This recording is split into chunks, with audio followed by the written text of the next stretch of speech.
to Minnesota Republican Congressman Jason Lewis on all of this. Congressman, what do you make? Here's Anthony Scaramucci coming in, a Wall Street Titan, former contributor on this very network.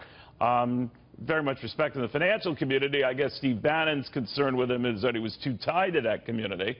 Of course, now it's an administration filled with financial community types, including at least 3 Goldman Sachs alum.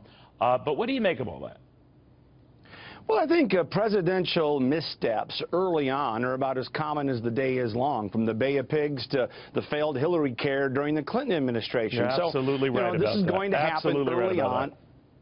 This is going to happen early on. Is it a little more intense with this administration? Probably. But look, if we can get some leadership, especially on economic issues coming out of the White House, and I mean rhetorically, I think that's a good thing. And we'll see what happens with the new communications director. Congressman, wouldn't that mean that Scaramucci would have to be that face in front of the media, in front of these reporters for these briefings?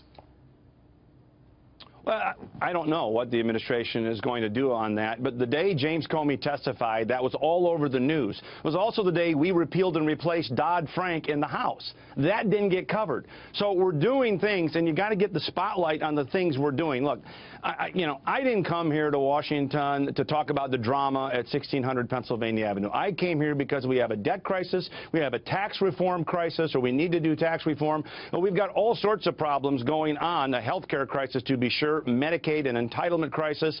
That's what we need to be talking about and addressing. So anything we can do to put the ball back on policy instead of politics, I'm in favor of. You know, Congressman, you mentioned about some of these other developments. Sometimes they come, no offense to the president meant here, at the behest of the president. That Comey firing, the timing, though it was, well, and some of these other things, like talking to the New York Times about Jeff Sessions and the whole thing that's refestered at a time I'm sure you didn't want to see it refester.